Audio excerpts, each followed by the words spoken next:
அம்பாவின் சபதம். அம்பாவின் முதல் ஜென்மம்.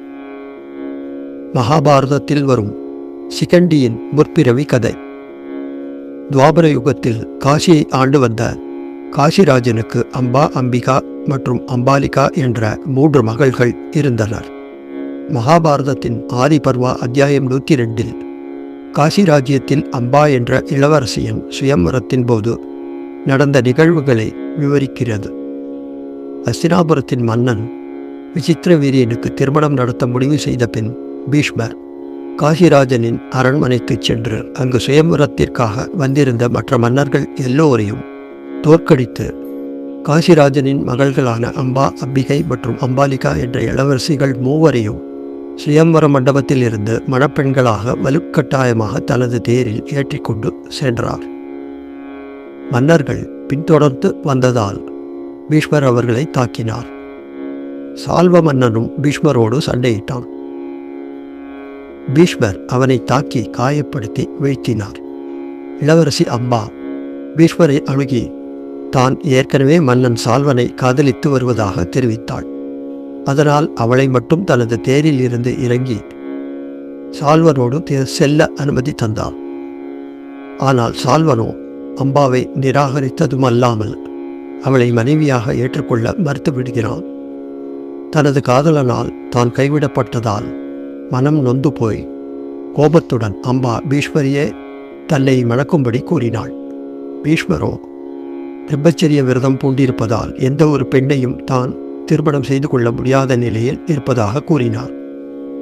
அதனால் தன் வாழ்க்கையை நாசப்படுத்திய பீஷ்மரை பழிவாங்குவேன் என்று அம்பா சபதம் செய்தாள்.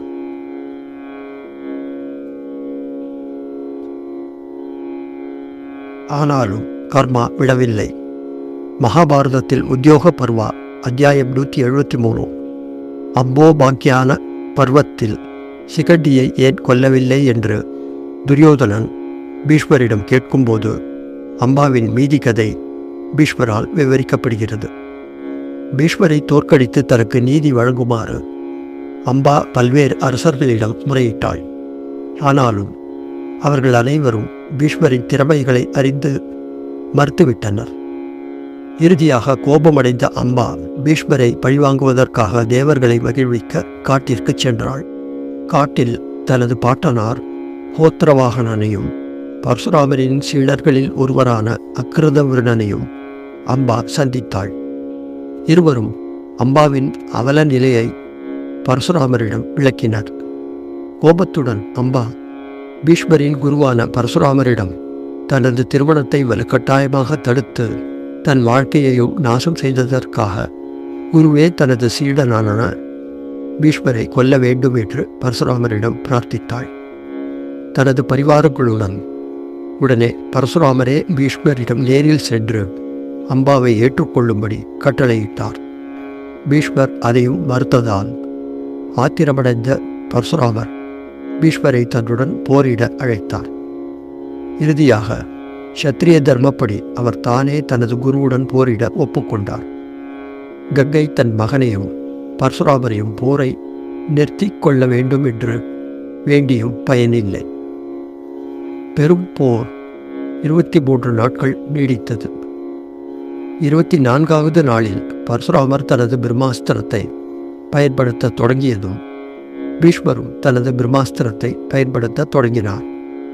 நாரத முனிவர் மற்றும் தேவர்களின் உத்தரவின் பேரில் பரசுராமர் மற்றும் பீஷ்மரின் போர் சமநிலையில் இருப்பதாக முடிவு அறிவிக்கப்பட்டது.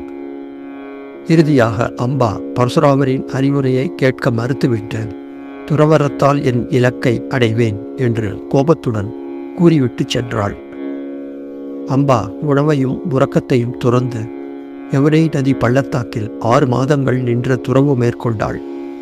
அதன் பிறகு யமுனை நீரில் உணவின்றி நின்று துறவரம் மேற்கொண்டாள். ஒரு மரத்தின் உதிர்ந்த இலையை மட்டும் சாப்பிட்டுவிட்டு கால் விரல்களில் நின்று கொண்டு 12 வருடங்கள் அவள் செய்த தவம் வானத்தையும் பூமியையும் எரிக்க ஆரம்பித்தது. பின்னர் கங்காதேவி அம்பாவின் முன் தோன்றி தனது மகன் பீஷ்மரை அழிப்பதற்காக கடும் தவம் மேற்கொண்ட அம்பாவின் கதையை கேட்டு கோபம் கொண்டாள். அம்பாவின் மனம் கோடலாக இருந்ததால் அவள் ஒரு வளைந்த மற்றும் பயனற்ற நதியாக மாறுவாள். அது 8 மாதங்கள் வறண்டு மழைக்காலத்தின் 4 மாதங்களில் ஓடும் என்று சபித்தாள். கங்கை நதியின் போக்கில் உள்ள குளிக்கும் இடங்கள் கடினமான நிலப்பரப்பாக மாறும் என்றும் அதில் முதலைகள் மற்றும் பிற கொடூரமான உயிரினங்களால் நிறைந்திருக்கும் என்றும் அறிவித்தாள். ஆனாலும் அம்பாவின் கடும் தவம் தொடர்ந்தது. பீஷ்மரை பழிவாங்க வேண்டும் என்ற ஒரே நோக்குடன் அம்பாவின் சபதம் பல ஆயுட்காலங்கள் நீடித்தது. அம்பாவின் கர்மா 2வது ஜென்மத்திலும் தொடர்ந்தது. இறுதியாக அம்பா வத்ச தேசத்திற்கு திரும்பியதும் அங்கு கங்கையின் சாபம் நிறைவேறியது. அம்பாவின் பாதி உடல் அம்பா நதியாக மாறியது. அவளது மற்ற பாதி சரீரம் அவள் செய்த கடுந்தவத்தின் பயனால் வத்ச தேசத்திலேயே ஒரு கன்னியாக பிறவி எடுக்கச் செய்தது. அம்பா அப்பிறவியிலும் சிவபெருமானை நோக்கி கடுந்தவம் புரிந்ததால் சிவபெருமானை நேரில் அவள் முன் தோன்றி பாஞ்சால மன்னன் துர்பதனுக்கு அம்பா ஆண்மகனாக பிறந்து பெரும் வீரனாக மாறுவாள். அவள் தன் முந்தைய பிறப்பையும் பீஷ்மர் மீதான வெறுப்பையும் நினைவு கூர்ந்து பீஷ்மரின் மரணத்திற்கு அவளே காரணமாக இருப்பாள் என்று கூறினார். பிறகு சிவபெருமான் அவ்விடத்தை விட்டு மறைந்தார். அந்த வரத்தில் மகிழ்ந்த அம்பா சிவபெருமானுக்கு நன்றி கூறி யமுனை நதிக்கரையில் ஒரு சிதையை மூட்டி எரியும் நெருப்பில் குதித்து தன் உயிரை விட்டாள். அம்பாவின் மறுபிறப்பு. அம்பாவின் கர்மா 3வது ஜென்மத்திலும் தொடர்ந்தது. பாஞ்சால தேசத்தில் துர்பத மகாராஜனுக்கு குழந்தை இல்லாததால் நான் பீஷ்மரை பழிவாங்க ஒரு மகனை பெற விரும்புகிறேன் என்று கூறியபடியே சிவபெருமானை நோக்கி கடும் தவம் புரியலானார். சிவபெருமான் அவன் முன் தோன்றி, உனக்கு முதலில் பெண் குழந்தை தான் பிறக்கும், ஆனால் பின்னர் அது ஆண் குழந்தையாக மாறிவிடும் என்று வரமளித்தார். அம்பாவே அக்குழந்தையாக சிகண்டியாக மீண்டும் பிறந்தாள். இது அம்பாவின் 3வது பிறவியாகும். கௌரவர்களின் தரப்பில் மிகவும் வலிமையான போர் வீரர்களில் ஒருவரான பீஷ்மர் ஒரு பெண்ணுடன் சண்டையிட மாட்டேன் என்று சபதம் செய்ததால் சிகண்டி பெண்ணாக பிறந்து ஆணாக வாழ்ந்து இந்த சபதத்தை பயன்படுத்தி கொண்டாள்.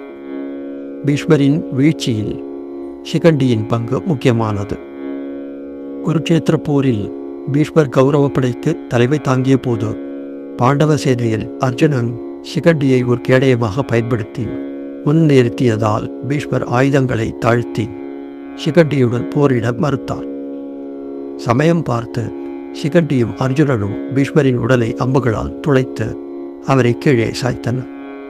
பீஷ்மர் பல நாட்கள் அம்பு படுக்கையில் கிடந்தார். இருப்பினும் சிகண்டியின் அனைத்து அம்புகளும் பீஷ்மரை காயப்படுத்தியும் பயனில்லை. இந்த நிலையில் பீஷ்மருக்கு மரணம் நிகழ வேண்டும் என்று ஆசைப்பட்டார். உத்தராயண புண்ணிய நாளில் பீஷ்மர் இறக்கும் முன் தன்னை கொன்றது அர்ஜுனனின் அம்புதான், சிகண்டியினுடையது அல்ல என்று சிம்மத்தை போல் கர்ஜித்தார். அம்பாவின் சபதம் மற்றும் பழிவாங்கும் அவளது தீவிர ஆசை பீஷ்மரின் மரணத்தில் உச்சக்கட்ட நிகழ்வுகளில் அமைந்தன. அம்பாவின் சபதத்தை சிகண்டி நிறைவேற்றியது நீண்ட கால தாமதமானாலும் நீதியானது இறுதியில் வென்றே தீரும் என்பதை எல்லோருக்கும் உணர்த்தியது. இவ்வாறு பீஷ்மரின் மரணத்திற்கு சிகண்டி காரணமான போது அம்பாவாக பீஷ்மரை பழிவாங்க முயன்றாலும் அடுத்தடுத்த பிறவிகள் எடுத்து வாழ்நாள் முழுவதும் பல சவால்களை எதிர்கொண்டு பெண்ணாக பிறந்து ஆணாக மாறிய சிகண்டி மூலம் அம்பாவின் பழிவாங்கும் படலம் நிறைவேறியது. பெண் பாவம் பொல்லாதெனினும் பல ஆயுட்காலங்கள் நீடிக்கும் பெண்ணின் பழிவாங்கும் படலமும் பயனற்றதாகும். அனைத்தும் கர்மாவின் சுழற்சியே. வாழ்நாள் முழுவதும் நமது செயல்கள் யாவும் நல்லவையோ கெட்டவையோ அதன் பின் விளைவுகளை அடுத்தடுத்த பிறவிகளில் யாராக இருந்தாலும் அதை அனுபவித்தே ஆக வேண்டும் என்பதே விதி. இறைவனிடம் பரிபூர்ண சரணாகதி செய்தால் மட்டுமே அனைத்து கர்ம பந்தங்களிலிருந்தும் நாம் விடுதலை அடையலாம். ராம் ராம் ராம்.